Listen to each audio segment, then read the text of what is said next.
Hey guys, Jesse here. Over the past couple years, I've seen a new style of Damascus start to emerge. I first came across it about 4 years ago on Mareko's Instagram. He called it his maelstrom pattern with the gradient effect. When I first saw this, I had no idea how to reverse engineer it, even though I made plenty of Damascus before. More recently, bladesmiths like Richard Patterson and Gabe Fletcher have both made their own takes on this gradient style. I really wanted to know how to make Damascus like this, so I shot Richard a DM, and he was actually kind enough to tell me everything. In this video, I'm going to do my best to create a chef's knife with this style of Damascus and a sheath, and you're going to want to see how it turns out. Alright, so the base premise of this is like a gradient. So I'm going to start off with 6 layers and 1 layer. And then I'm going to do 5 layers and then 2, 4, okay. So basically a super intense gradient. 6 all the way to 1, 6 all the way to 1. Now, the gradient style is basically just this. It's how I stack up my initial billet. The thing is, I don't think this gradient style looks cool unless it's also paired up with a cool mosaic. So I'm not only just going to be stacking up this billet and doing random pattern, I'm going to try remaking Mareko's maelstrom pattern.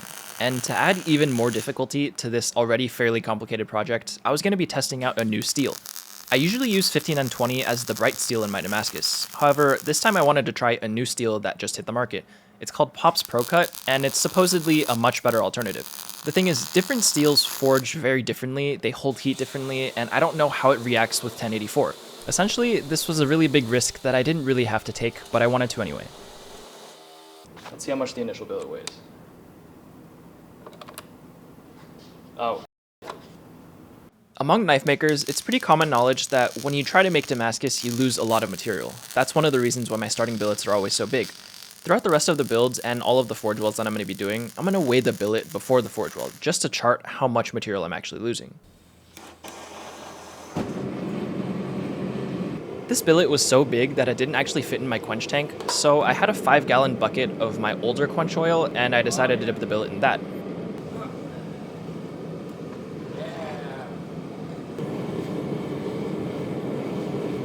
When it comes to forge welding large billets like this, different heats actually have very different purposes. The first heat is not meant for drawing at all, it's just meant to get the pieces in the stack to contact each other with 0 space. Most of the process for getting something forge welded doesn't actually happen in the press itself, it happens in the forge. When you have stuff that's contacting and you let it soak at a forge welding temperature, the pieces actually stick together by themselves.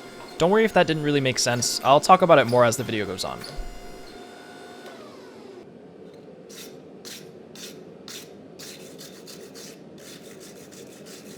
Here you can actually start to see the first problem that arose when I was forging out this billet. As you can see, one of the sides is flattening itself out a lot more than the other side. This doesn't usually happen to me because I make sure to flip my billet a lot and apply even pressure to both sides. So it wasn't a problem with my technique, but with the steel itself. I know that 1084 forges a lot easier than Pop's Pro Cut, and the fact that I have really thick layers of both on either side means that the side with Pro Cut probably just forged out less than the 1084. I tried to fix this by using the drawing dies, but that didn't really work, so I decided to use a set of Frankenstein dies with the rounding dies on top and the flat dies on the bottom. This would make sure that the side on top would get stretched out a lot more than one on the bottom. That definitely helps. From here on out, the only thing I had to do was continue drawing the piece out, and if I ever had a side draw more than the other, just use the Frankenstein dies to correct it.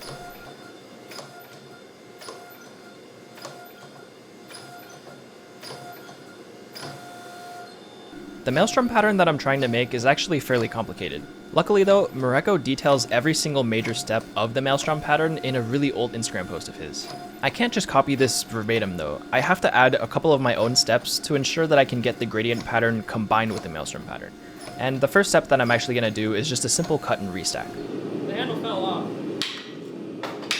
I guess I just have to hold it like this. Usually when I draw a billet out, I don't have this much issue trying to get it straight. I think this is once again because of the fact that Pro Cut is a lot less plastic than 1084 at the same temperature, so one of the sides always tends to forge more than the other, leading to a really bad bend.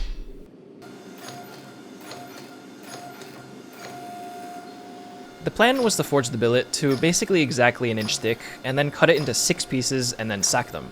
Now, the reason that I do this is because the gradient pattern only really starts off as 12 layers, so in order to make the W's look more interesting, I decided that a cut in a stack was necessary.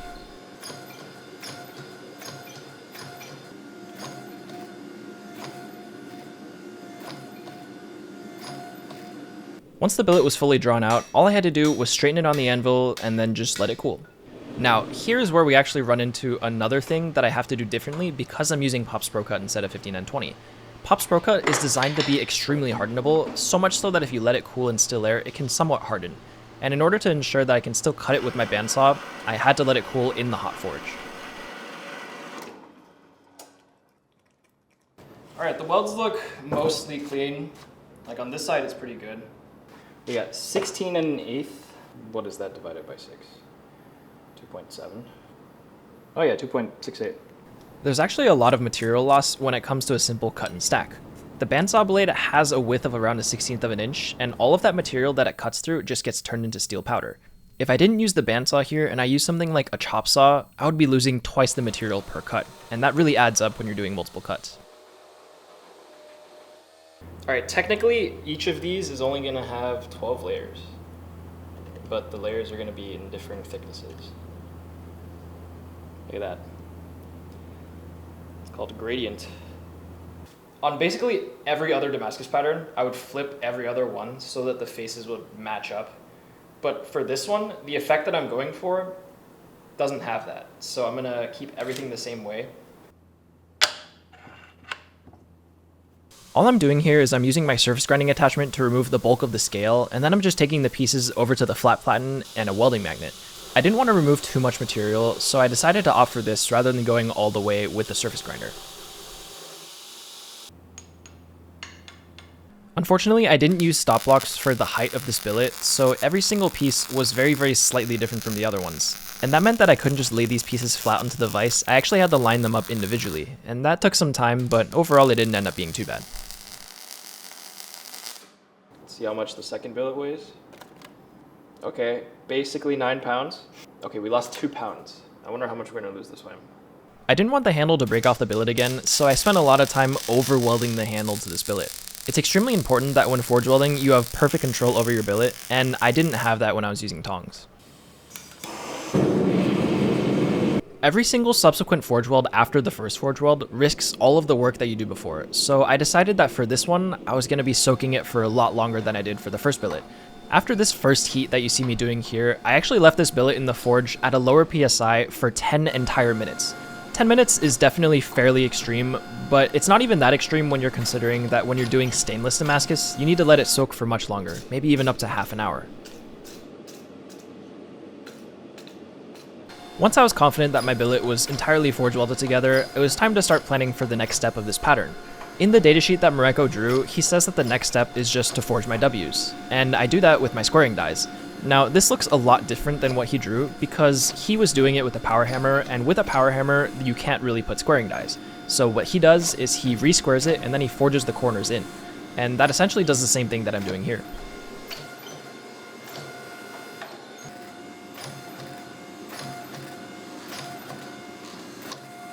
Once I press the billet as far as I can with those squaring dies, all I have to do is tilt it 90 degrees and just flatten it out.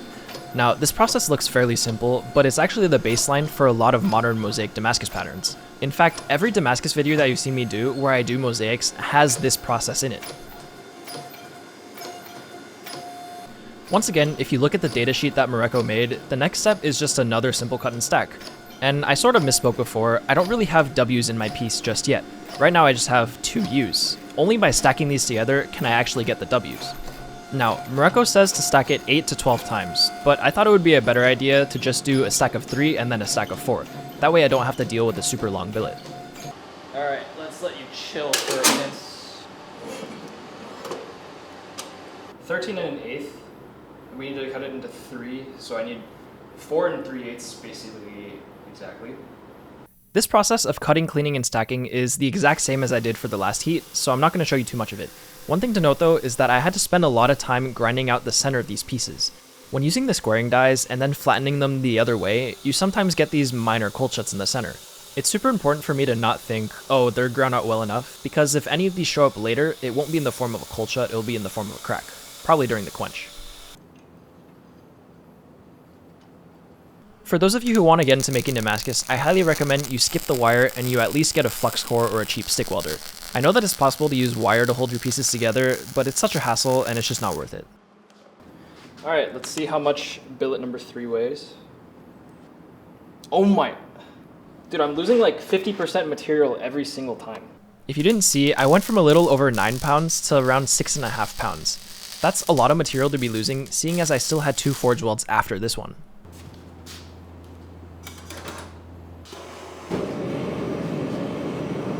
If the trend continued where I lost 1/3 of my entire billet every forge weld, I wouldn't be left with much steel. But I was pretty confident that for this forge weld in particular, I wasn't going to lose too much. And that's because I didn't have to forge any Ws. All I have to do for this billet is draw it out and cut it into 4 pieces. That means the ends of my bar should be fairly clean and I won't have to cut off much material.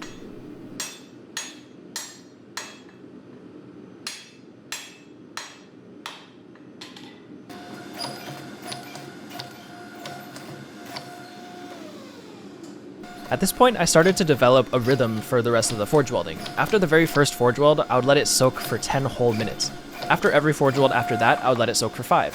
There's actually a lot of benefits to developing a rhythm like this. The first of which is that it helped me take a break.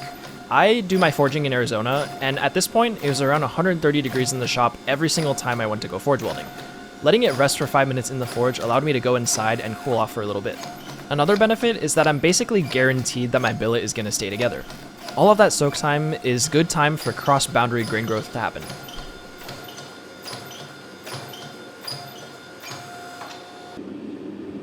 I knew I should have dealt with that. It's so annoying. Usually I don't like to use too much flux when forge welding because it essentially destroys your forge, but in this case I had to fix a forge weld at the top of my billet. Flux is for fixing, it's not for setting.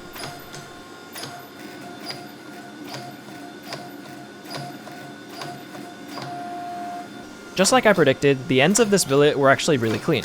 This means that when I go to cut this into pieces, I won't need to cut off too much material at the ends of the billet, and that means that'll save a lot of material.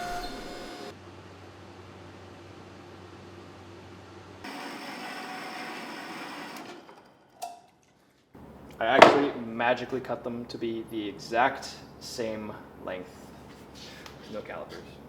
With the pieces cut, it was now time to grind the faces clean and do a test etch. In my opinion, this is the first step in the process where we'll actually be able to see a glimpse of the final pattern.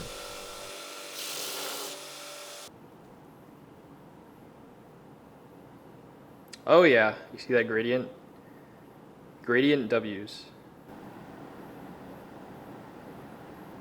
I'm pretty proud of myself for cutting them to the exact same length, but that doesn't really matter too much. The next step is just cleaning again, which I've already showed you twice, so I'm not going to go too much into detail, but I do want to show you one trick. A lot of times cold shuts are linear, and if you want to get rid of them entirely with the flat platen, it's really hard to do so.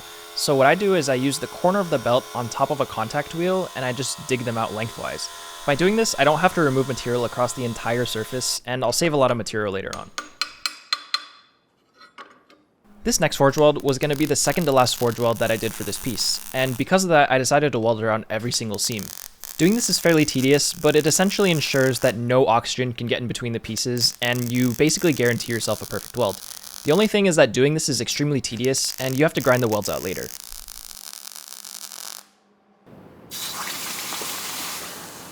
To ensure that I didn't have to waste too much time digging out these welds with an angle grinder later, I decided to just grind them flat before I did any forging with the belt sander. Even if I grind the welds a little bit shallower, like you see here, they're still going to keep all of the oxygen out. Alright, second to last forge weld. What are we at? Nice, okay, 6 pounds on the dot. We barely lost anything on that last one. I think it's because when the billet is set up like this and I'm not like re-squaring it, I don't have to cut off as much. Like this is how much. First forge weld I had to cut off this much, second this much, third one, just that much.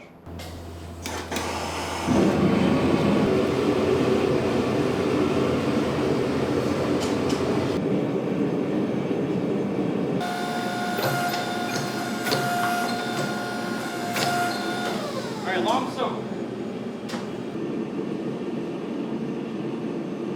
The next step of making this pattern is actually fairly simple. What I'm going to do is just draw it out so that it looks like a square in cross-section, and then I'm going to tilt it 45 degrees and then break those corners and turn it into another square.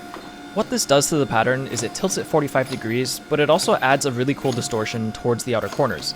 Now, this might be hard to envision if you've never made Damascus before, so I'm going to use this really cool online tool to show you exactly what I mean. The tool is called DMT, which sounds funny, but all it stands for is Damascus Manipulation Tool. With this tool, I can create an initial billet of 15 layers, and then I can forge it on a bias of exactly 45 degrees. My billet is a lot more complicated than a straight layer billet, but the effect is still going to be the same. I highly recommend that if you want to start making Damascus, you use this tool first so that you don't have to put any cost into designing patterns. You can just draw up layers, manipulate them, and you can create the pattern and do the same thing with steel later on. I'll make sure to link them in the description below. I'm not sponsored by them or anything, I just think it's a pretty cool tool.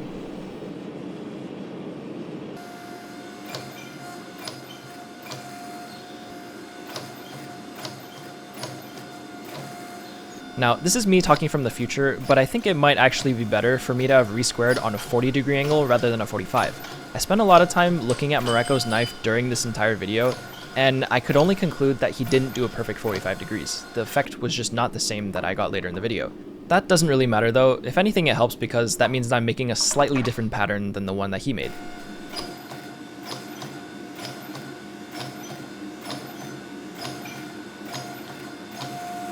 If you've seen me make mosaic before, you'll know that the step after this step is to cut it into tiles. But for this build in particular, I was going to do an entirely different method. When it comes to making mosaic Damascus, you have two choices. You have tiling and then you have loaf. It sounds like a funny name, but there's actually a lot of benefits to doing mosaic in a loaf style.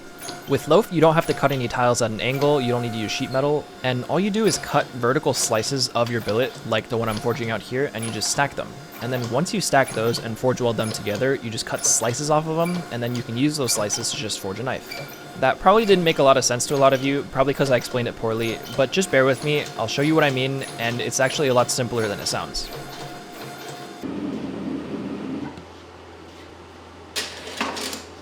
Oh, that's an expensive bar of steel right there.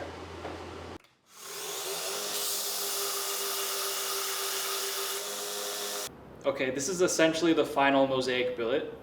That's pretty sick. You can see the gradient moving toward the center, and then moving toward that way. It's gonna look so cool when it's like this across the entire blade with the distortion from forging the blade. I think I'm gonna cut these one by one because I know exactly how long each is gonna be. It's super important that I test etch every single one of these pieces so that I know when I stack it up for my loaf that the pattern is gonna look exactly how I want it. Okay, so just like the last chef's knife I did, I'm gonna be flipping every other one so that I get like a consistent wave across the whole thing, and it acts more like a singular pattern. See that? It goes like whoop, whoop, whoop, whoop, whoop, whoop. At this point, I was getting pretty excited because this next forge weld was gonna be the last one that stood between me and forging a knife from this beautiful steel.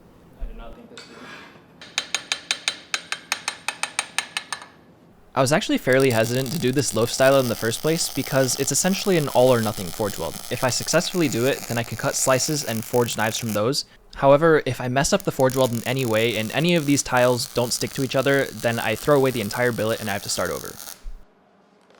Alright, final billet weight. Damn!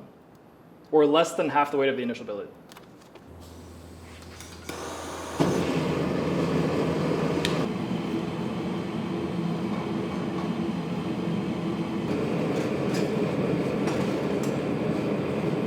Because my pattern is oriented horizontally through the billet, I had to ensure that I kept it perfectly straight in the dies. Any rhombusing in this billet would make it a lot harder to cut those slices, and I didn't want to have to deal with that later.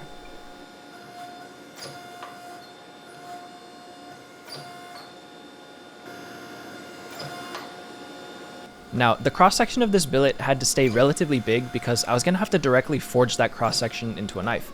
However, I can't leave it too big or else I won't reduce the billet in size enough to get those forge welds perfectly set.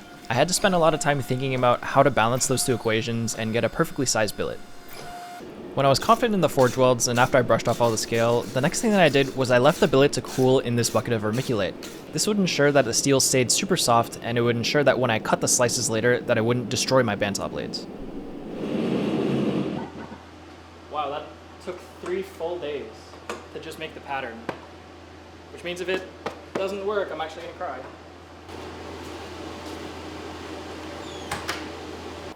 All right, this is our loaf. The pattern runs this way, so I need to take slices like this. We're at basically exactly 2 inches by, basically 2 by 4. So I need around a 1/2 inch per slice. I'll give myself a little bit more because I'm trying to do a 10-incher here. I think I'm just gonna cut off one of the ends and take a 0.6 inch slice, and that should be enough for now. I was definitely a little scared going into this, but if you look at that cross section, that is perfectly clean steel. I couldn't have expected the forge weld to go any better. Unfortunately though, this operation is so hard on my bandsaw that I completely destroyed my previous blade and I had to replace it off camera.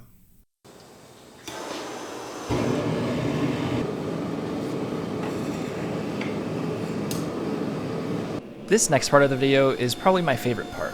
At heart, I'm a bladesmith, and that means that I love hitting hot steel with a hand hammer. I love the problem solving that goes into looking at my initial piece of steel and trying to figure out a way to forge a 10-inch chef's knife from it.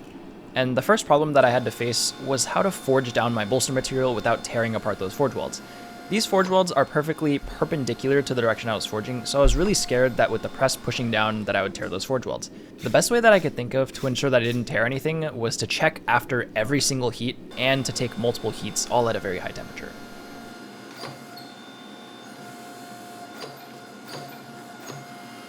Man, if you look at all of the seams right now, they're all still good, which makes me pretty confident that I can just like forge it however I want now.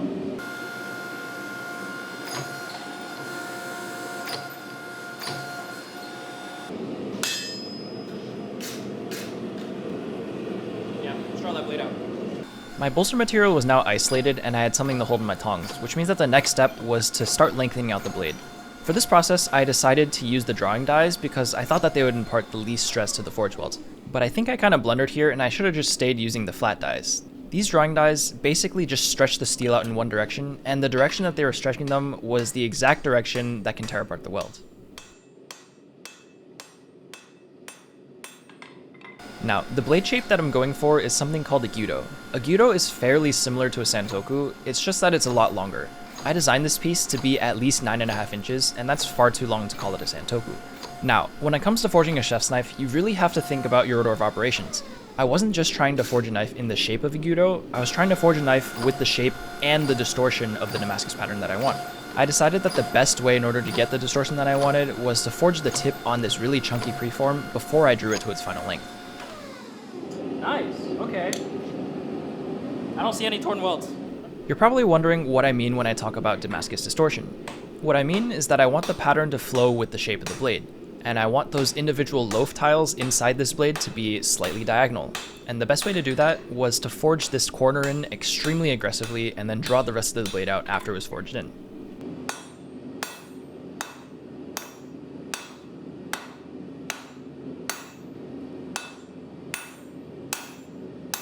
Alright, nice. We're done. The knife is forged. Yeah, pretty solid preform. We're drawing now.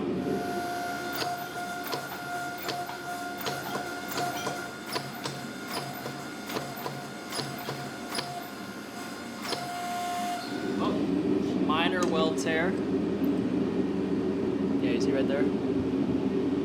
Minor weld tear. This is a prime example of why it's so important for me to inspect the piece after every heat. These weld tears can come up at any point, and if I don't fix them super early, they'll just get worse and worse. The next step of forging the chef's knife was to use these combo dies and really aggressively draw out the material needed for my heel. The heel of a chef's knife is one of the most important parts of it, and it has to be as tall and as far back as possible. This is probably the step that I spent the most time trying to get right when I first started trying to make these.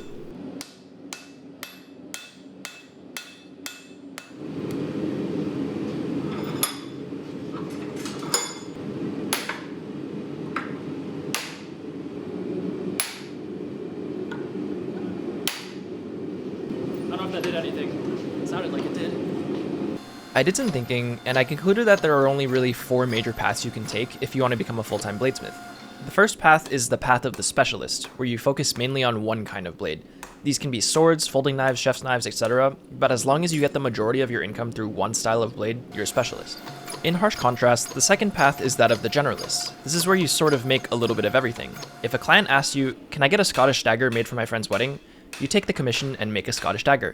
I'd say that if your income is spread fairly evenly among different styles of blade, then you're a generalist. The third path is that of the teacher. A lot of people that I know in the knife making world get a lot of their income through teaching classes, whether at their own shop or by traveling to other people's shops. It's not that these people don't make income through their knives, but that they spend the majority of their time teaching. The fourth major path is that of the production maker. These makers get the majority of their income through batches of a certain style of knife. These knives are all handmade, but at a lesser quality than their one-off customs, because their time is just spread thinner. It's not that they don't make income through their expensive customs, but that they get the majority of their income through their batch pieces. If I had to class myself into one of these four paths, I'd say that I'm a chef's knife specialist. Sure, I make katanas and bowies, but at heart I think I'm a chef's knife guy. So close to 10, so close to 10. Back to the build, what you've just seen me do is essentially going back and forth between beveling and going to the press to get more length. I had a pretty good idea of what shape I wanted for the chef's knife, but there was a lot of trying to massage the steel into the correct profile in order to get the final shape that I wanted.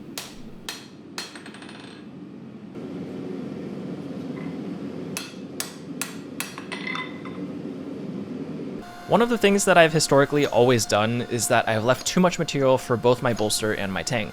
I tried to fix that this time by just isolating less material at the start, but I still left just a little bit too much, and it would have been better to leave this in the blade because then more of the pattern would have been in the blade.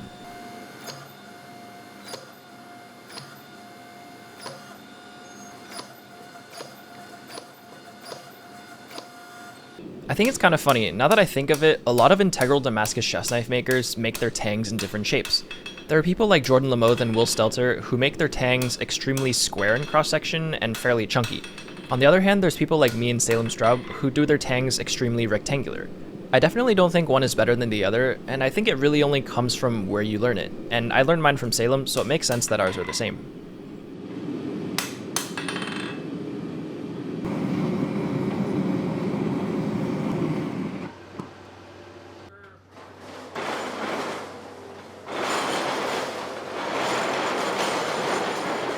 This next step of the process is probably one of the most important to the function of the blade. It's called normalizing, and it's essentially thermal cycling the blade at specific temperatures. I'll list those temperatures on screen right now. Oops. Oh. Oh god. I bent a thermocouple. I've talked about the purpose of normalizing many times in past videos, but it's so important that I'm just going to talk about it again. Right when you're finished forging something, the grain size is fairly uneven, and even the carbon in the steel is unevenly distributed. What normalizing does is that, first of all, it evenly spreads out the carbon so that you have an even distribution of carbides, and second of all, it reduces all of the grain size and homogenizes the microstructure. This is super important for a good heat treat. And the last thing is just to reduce stress so that you don't crack the blade in the heat treat. When I talk about profiling the blade, I feel like a lot of people don't really know what I mean. Out of the forge, this is an okay shape. I did my best to forge it to the final shape, but it's not perfect, like the tip isn't even pointy. So by grinding to, these are really loose lines that I drew, it's a much better profile. Like, just take a look at that.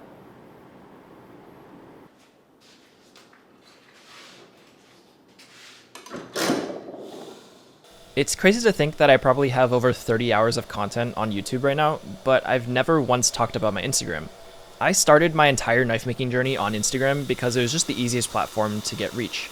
Nowadays, I don't do too much on it because, like most other knife makers, I'm shadow banned, and even if you search up my name, you can't find it. Luckily though, there's a simple workaround where I can just put a QR code on screen here linking to my Instagram, and you can take a look. I plan to post a lot more behind the scenes stuff on there, and I also do a Q&A on my story basically every month. So if you want to follow me, just scan this QR code and it'll take you to my Instagram page. Now, I mentioned earlier that Pop's Pro Cut is a lot more difficult to forge than 15 and 20. And this doesn't just apply to forging, it also applies to grinding. When I was trying to grind the scale off of this knife using belts, it just slid right off. I know that scale is generally a lot harder than the steel underneath, but it's not usually this hard. I even threw on a fresh 36 grit belt, and that had trouble getting through the scale. My theory is that through the normalizing, I somewhat hardened the outside scale, but I don't really know for sure.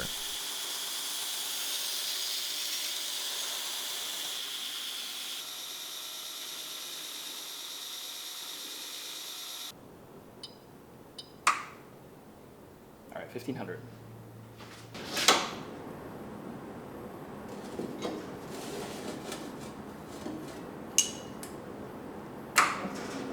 It's actually a very risky quench.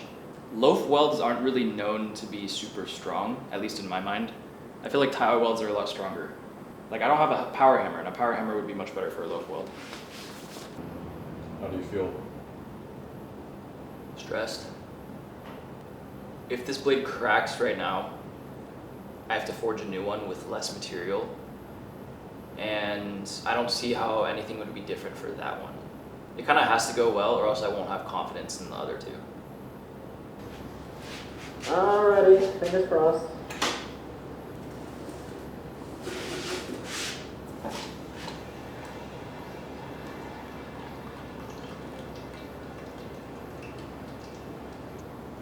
That all sounds like scale popping off. Oh my god. What does that sound?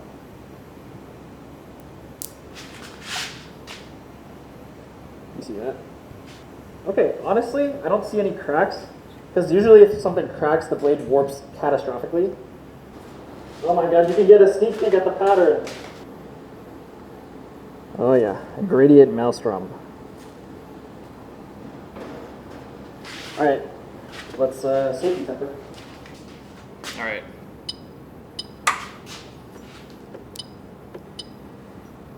It's actually a good amount of warp, but that's okay.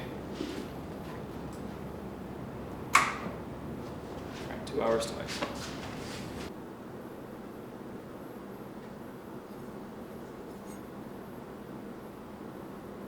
I think I would actually consider that a perfect quench and temper. There was a lot of scale popping off, and that was kind of scary, but the steel underneath was 100% solid. Unfortunately though, I did suffer a tiny bit of warp, and so the first thing that I have to do is straighten it. But before I can do any straightening, I actually have to grind through a little bit of steel on each surface to get through all of the decarb. Decarb is essentially a thin layer of steel where all of the carbon has burned out and it's just mild steel. I have to get this off because if I straightened it with that decarb on, and then I ground through it later, it could just warp again. Yeah, right now it's pretty bad. Oh my gosh. It like curves one way for half the blade and then another way for the other half. Like, it's so curved there's an inflection point. To straighten this knife, I'm using something called a carbide ball peen hammer. Carbide is a lot harder than even hardened Pop's probe cut, so essentially when I'm hitting it, I'm creating small dimples that expand the surface area on one side. In my opinion, this method is a lot safer than any method that uses heat, but I don't know, I might just have PTSD.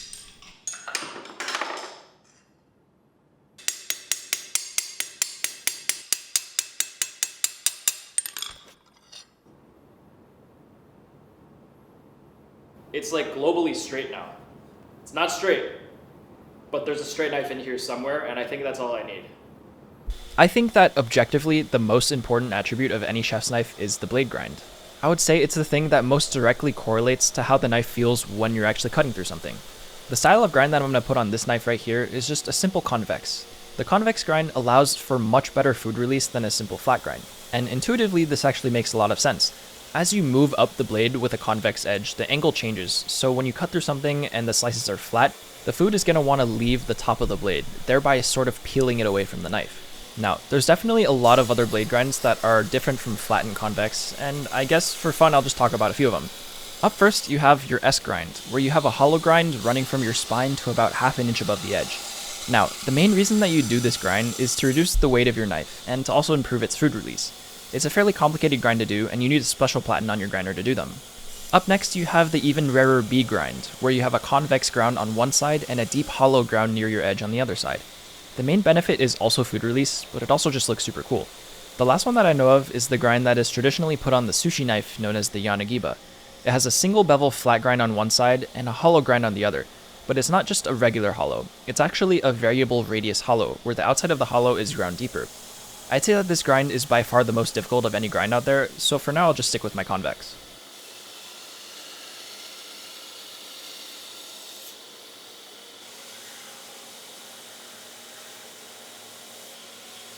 Aside from the blade grind, the next important thing is your edge thickness.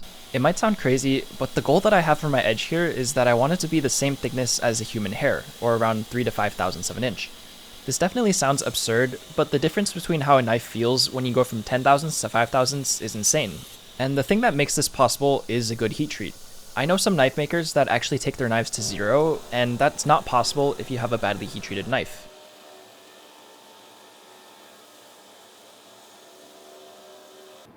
Okay, so the blade is ground and everything's straight, but take a look at the tang. It's both twisted and off center. So what I need to do next is grind that into straight, and I need to scribe some lines for that.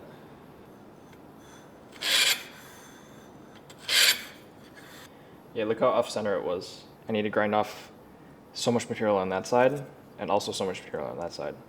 I think it can be argued that this step right here is entirely pointless because this entire tang is going to be hidden inside of a handle block later, but you can't just really think of the aesthetics here. You have to also think about the balance and performance of the blade.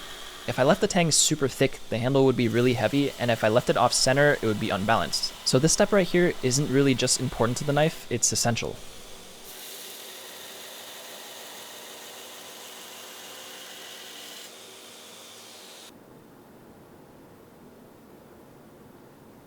Now that the tang is straight, it's now time to start preparing the back of my bolster for my handle material.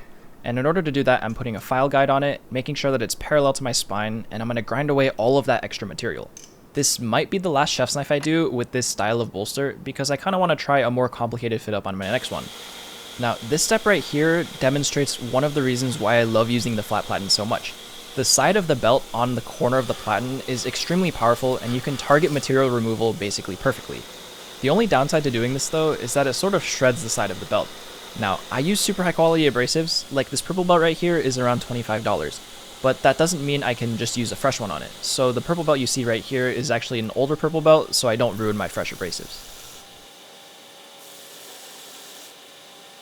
Alright, for this handle, I said in the title of the video that it's going to be the world's rarest wood. But before the handle block, I'm going to be doing a combination of black G10 and brass. If you sandwich brass in between two pieces of black G10, I think it looks really good. I see a lot of my favorite makers use it, and I've never done it because I didn't want it to look like I was copying them, but I'm copying them, so yeah.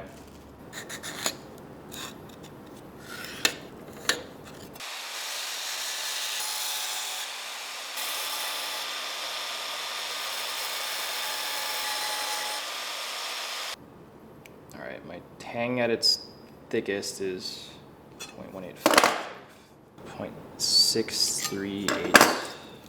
Alright, I need to mill a slot that's basically this size in all three of these. And the smallest drill bit I have is 1/8 of an inch. So I need to go 0.06 in the Y travel, and I need to go 0.513 in the X direction. I think this step right here is the step that's been made easiest with my new mill. I used to have to drill a bunch of separate holes and then file them to become one big slot, but now that I have a mill, I can just mill out the entire thing in one operation. In fact, it's so fast and easy now that it almost feels wrong to use it. I don't really know how to feel about it.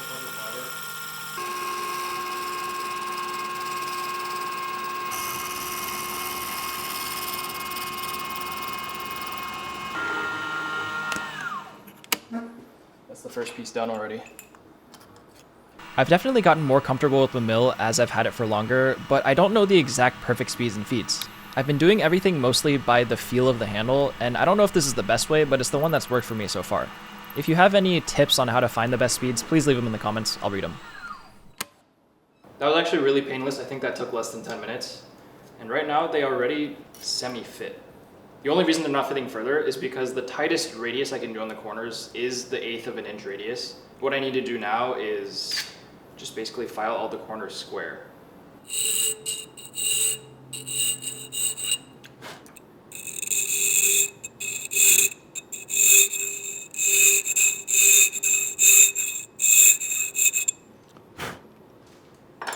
Nice. Okay. Oh my gosh. I don't think I'm actually I'm gonna finish the other two, and then I'll fit this last one to the bolster, because this one will require the most time. I think someone in the comments told me that I should be using a triangle file for this, so that I only contact one of the faces. But this is working pretty well so far, and I don't feel like there's any benefit to me only touching one face at a time. I'm not doing anything super precise here. Maybe if I'm doing something more precise, I'll do triangle. Oh my god. That was really easy. Now I just need to fit up the final one so that it seats all the way. I decided that the best thing to do here was just to grind a hollow on the inside. This material would never see daylight, so it doesn't really matter if I just remove all of it.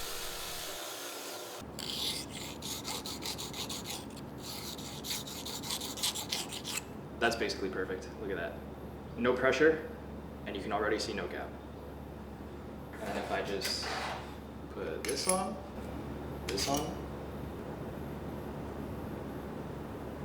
this is probably the most expensive piece of wood that I've ever held. Like, woodworkers measure their wood in board feet and like cost per board foot. I think Blacktail Studio's most expensive table wood was something around $100 per board foot. This is more than a factor of 10 more expensive than I've seen any woodworker use. And I think it would be pretty insane for anybody to try to make like furniture out of it. But yeah, I'm gonna be using this. It's really, really beautiful. It's African blackwood burl. In my opinion, one of the best like darker woods you can use. It completely outclasses ebony in my opinion. It's so much more stable and it's stronger. I'm gonna do my best to put into context how rare this wood is. Straight grain African blackwood on its own is already one of the rarest woods out there, and you can't just pick it up from a regular supplier. You have to go through small specialty dealers. Now, African blackwood burl is around 1,000 times rarer. Most trees never form burls at all, and when they do, the wood is usually cracked or unstable. The piece I'm working with here is completely solid, master grade in figure, and even has high quality live edge. Just this small piece I'm using is worth more than one of the chef's knives I made early in my career. If you look closely here, you'll see what I mean. It looks like small galaxies swirling around in the dark wood. It's just magnificent. There's only enough room to put it in like this way, but my lines are on the back. All right, I gotta check or straighten this back there.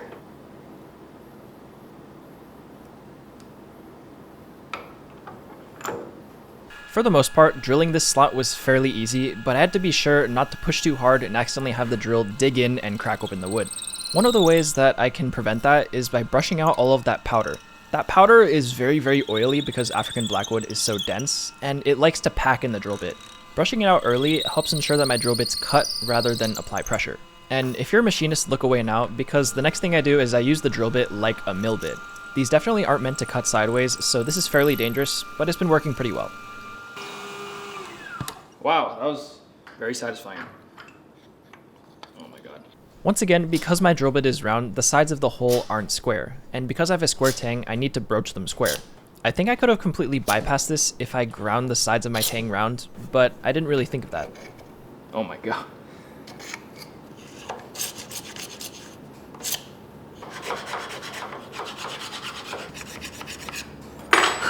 Alright. Spacers. Handle block. Please, please, please. Is that it? I don't see any daylight where it matters. Yeah, I think we're golden. If anything, the slot's too big, because now we got some wiggle. The last two things that I had to do before I could glue the pieces onto the blade permanently were to flatten the pieces on my granite block in some sandpaper and then notch my tang. Once again, it can be argued that notching the tang is pretty pointless because the G-Flex epoxy is so strong, but I don't want to take any chances. This knife is going to be in someone's home for probably the next 100 years, and I don't want it to fall apart. What you see me doing here is some mental gymnastics to ensure that I could get a good glue up with a pointy tip and a pointy block of wood. I essentially took two pieces of wood and sandwiched both the blade and the handle block. This would ensure that the force from the clamp would go straight through the blade as opposed to getting pushed diagonally.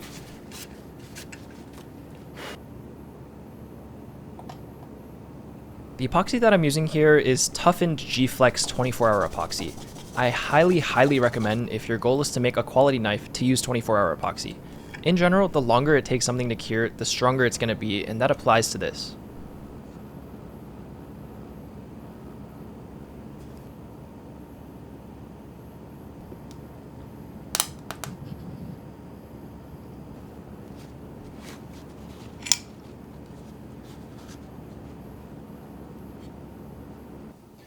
Alright, I think we're good. I'm gonna check on it every once in a while, but just let it cure.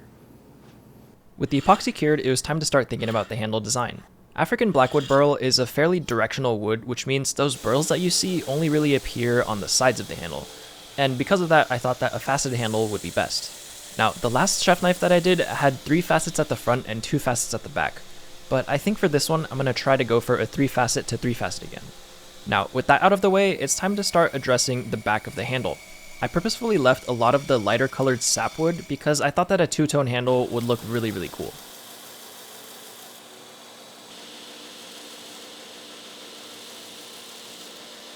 I think at first shaping a faceted handle can seem fairly complicated, but it's actually pretty simple.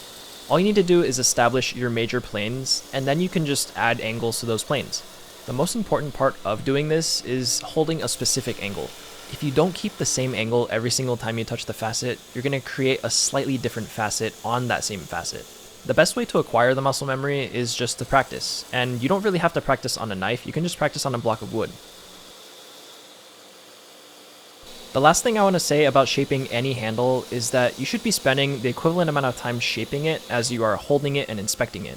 No matter if you're doing a round handle or a faceted handle, it has to be symmetrical, and the only way to know that you're perfectly symmetrical is to keep inspecting it and ensuring that it stays straight.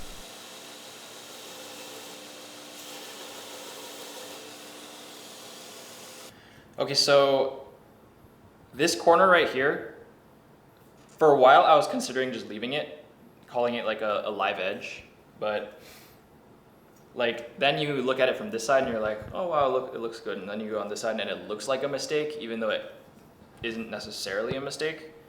So what I think I'm gonna do, I'm gonna pull a Blacktail Studio and patch this corner using a matching piece of the same wood. Okay, I think this piece is gonna work the best because it has a really thick section of the sapwood or something. I don't know what it's called, but I can pretty easily match up the grain to this point right here. I was actually fairly excited to do this patch.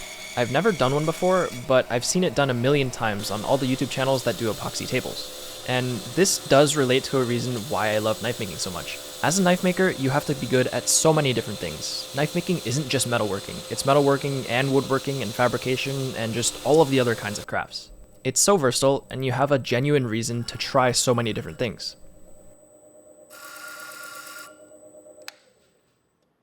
It's gonna look something like this. The grain is pretty consistent. I don't know how am I gonna clamp this?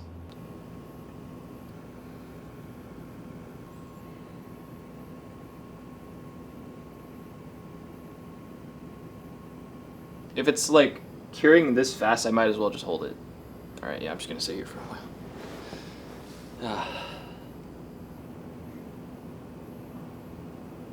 After sitting there holding the piece of wood for longer than I would like to admit, it's time to cut off the excess and then finish shaping this handle.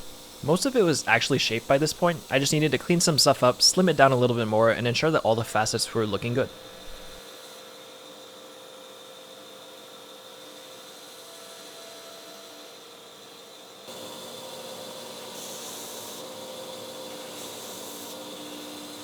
The last thing that I had to do before I could move on to the sheath was I had to round out the choil of this knife. I couldn't really do that earlier because it's right next to the handle and the shape of the bolster impacts the shape of the choil.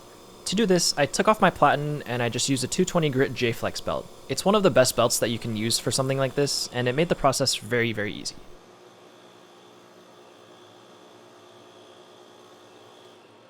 For the saya, I had to spend a lot of time thinking about what material I was going to use for it. I was going back and forth between synthetic, natural, micarta, wood, and I decided on the micarta. Both micarta and wood are quite beautiful, but micarta is a synthetic, which means that it doesn't absorb water as much. Now, the reason that you've never seen me make one of these before is that saya can actually be dangerous to your kitchen knife. The steel that I'm using is carbon steel, and if you have a saya and there's a little bit of moisture and you put the knife in there for around a day, you're gonna get rust, which means it's important for the saya to not be able to hold water. And that's the main reason why I chose micarta over wood. I think later if I want to get into stainless Damascus, I'll consider making one out of wood. Now, my tool of choice for carving out all of this material is yet again a router. I know there's going to be a billion of you asking me to use my mill, but it's actually a lot more difficult to use the mill than the router. Every single line on this cutout was going to be round, which means that I would have to change both the X and the Y axis on my mill. I would also cover my mill in micarta shavings, and those would be really bad for the precision ground surfaces. Carving this out was really hard because I couldn't really see the permanent marker line, and in order to see it better, I just scribed over it with a knife.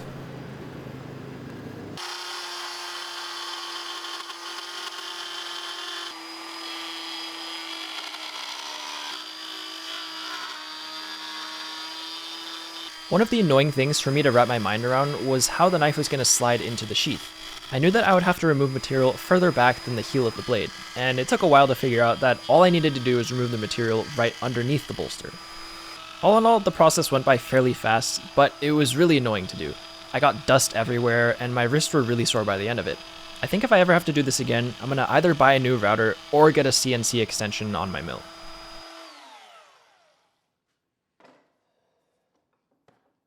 With everything carved, it was time to start thinking about the shape of the saya. Now, I only really needed to shape one side because once I had one side shaped, I could glue it onto the other and just use that as a stencil to shape the other. Now, before I did any of this, I spent a lot of time inspecting the works of other makers. I'll put some of the ones that I studied on screen here just so you can see where I drew my inspiration from. Now, one of the things that I'll always stand by is that the best way to initially learn how to do something is to study the works of better makers. Even if you really exaggerate that, and you try to directly copy someone else's work, you're not going to be able to do it perfectly. And by copying and doing things your own way, you're going to sort of develop your own style. This is why a lot of people recommend to go visit knife shows if you want to make good knives. Knife shows are full of so many good makers, and the knife making community is so nice that you can ask them questions about how they do things, and they're willing to answer it. There's really no gatekeeping in this community, and that's one of the other reasons why I love knife making so much.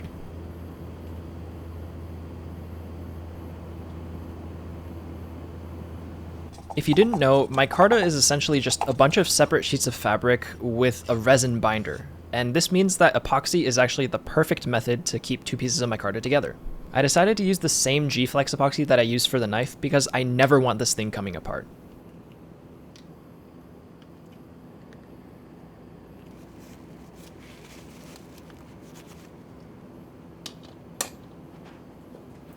As the epoxy on the saya cured, it was time to start hand finishing the knife. Now, I mentioned before that my edge thickness was around 3 to 5 thousandths, but I wanted to get that thinner, and the best way to do that was with stones. What I'm essentially doing here is I'm slightly convexing the very edge, and I'm doing it all the way to 0 thickness. This will mean that the edge geometry is going to be even better than what it was before. Once I was happy with the geometry, it was time to finalize all of the lines on my handle. I'm a fairly good grinder, but I'm nowhere near good enough to finalize everything perfectly with the belt sander. I need to spend a lot of time looking under a super bright light and some files to ensure that everything is symmetrical and perfect.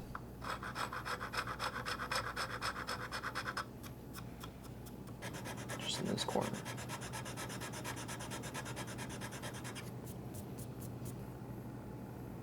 Nice, okay.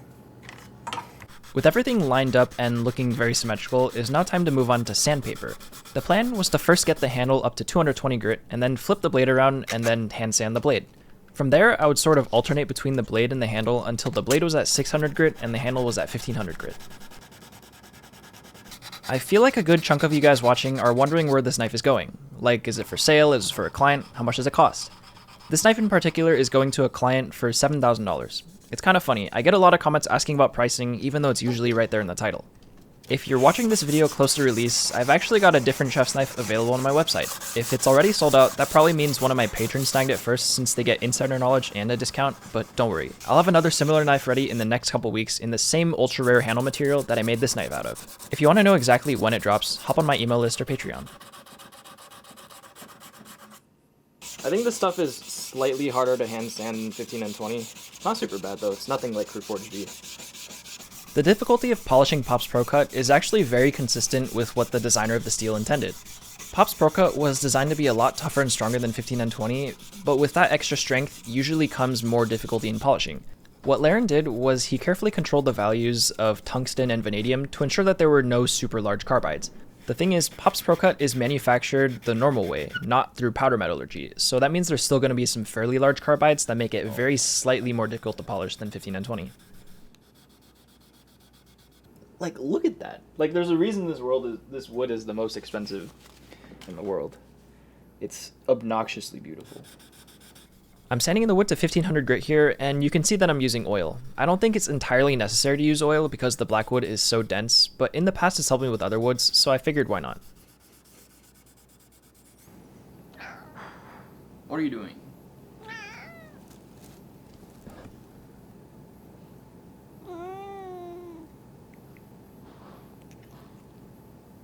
Okay, hand sanding the entire blade took so long that now the epoxy on the saya cured, so now I guess it's time to shape that.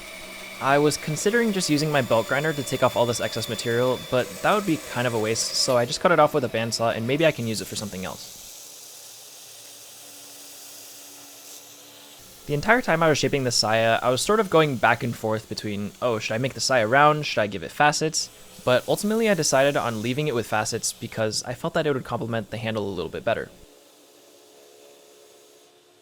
One of the cool things about micarta is it's essentially just a bunch of layers of alternating colored fabric in the epoxy resin, which means that the deeper you grind, the more layers you expose. And I thought that this was a really cool parallel to how Damascus is pretty much the same thing.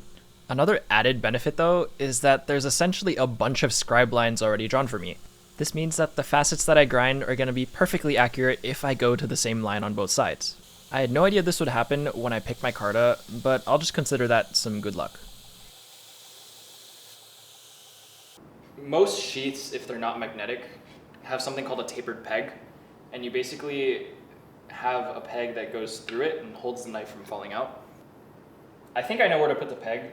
I should have probably chosen the spot before I glued the two pieces together, because now it's sort of a guesstimate, but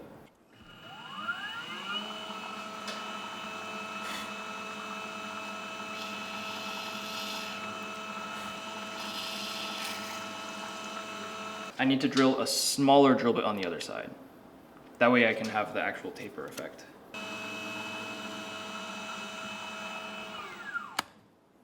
With the hole drilled, it was now time to make the tapered peg. I had already sized the hole to the exact size of this brass rod, so that's what I was going to be using. Now, to give the brass its taper, I was going to have to put it in this drill and then start grinding it at a very slight angle.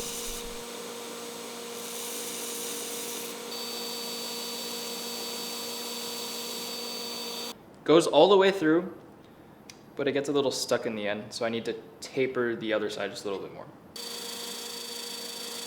That actually might as well be perfect. Look at this. It goes into the other hole and has some travel, and you push it in, and it doesn't move anymore. Just a little bit of wiggle, which is perfect. This isn't going anywhere anytime soon. To give this peg a little more flair, I decided to take some extra cutoffs from the blackwood burl and create a little knob to put on the end. This would make it a little bit bigger so that it's a lot easier to grab and put in, but I feel like it also gives a really nice touch to the entire piece. Nice.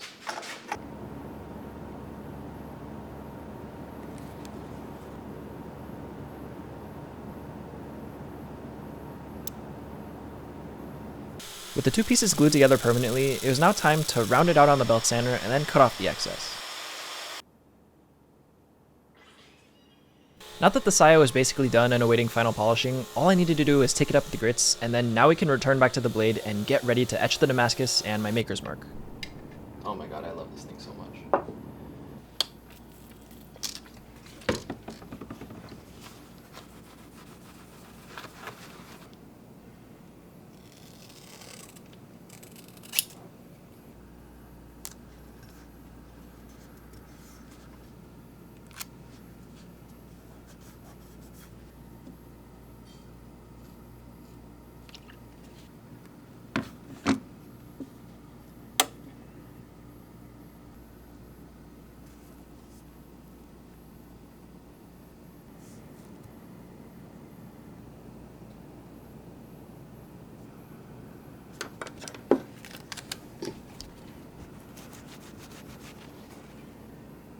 We'll call that good.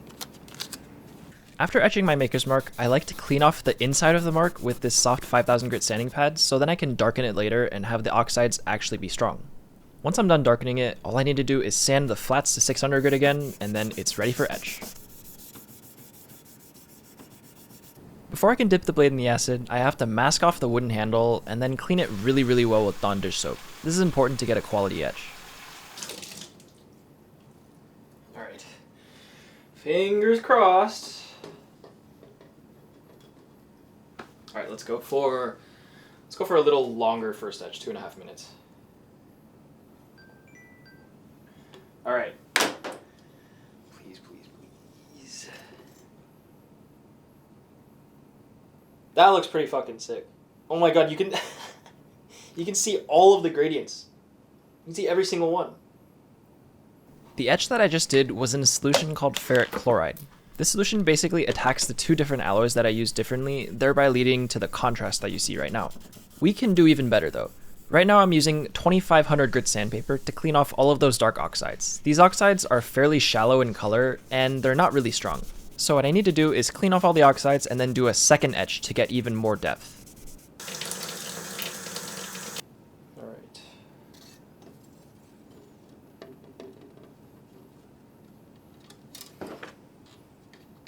Go a little bit less this time. Let's go 2 minutes. Alright, second etch.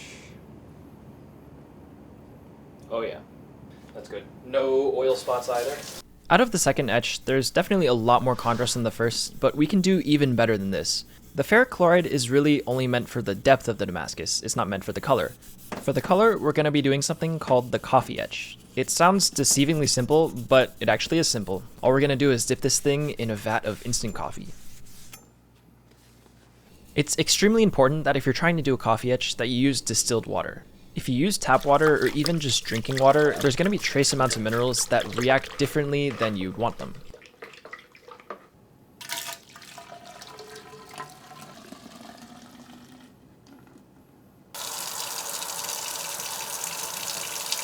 Fingers crossed. I think I want to let this sit for at least 4 hours, maybe even going up to 6. I don't know how the Pro Cut reacts in the coffee etch. All I did when the blade was sitting in the coffee was I hand sanded the entire sheath. I only took it up to 600 grit because I knew that the buffer could essentially make this thing mirror polished. Alright, it's been 4 hours. Let's see how it looks. Please don't look like it. Oh yeah, let's go.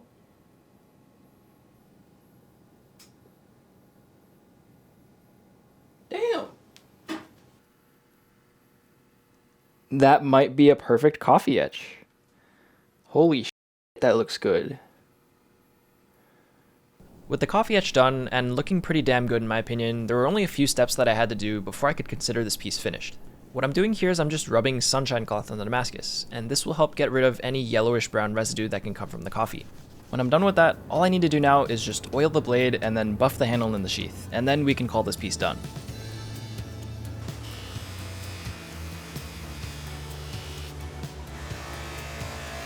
I like to think that with every blade I make, I keep improving. Obviously, it's ridiculous to think that that trend can continue forever, but at least for now, with chef knives at least, I think that it's still true. I'm beyond proud of what I managed to come up with, and I think that even just a year ago, I would have been blown away if I saw this piece. I hope that you enjoyed watching this video and the journey that the chef's knife took from start to finish. And with all that said, I present to you the finished chef's knife.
This is paper towel. It's not normal paper.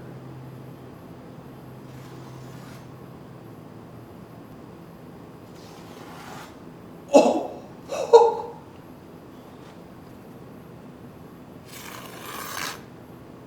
That's actually insane. I've never been able to do this as well as this. So this is the sharpest knife I've ever sharpened. Oh my god. Like, it's not even there. It's like normal paper. That's actually absurd.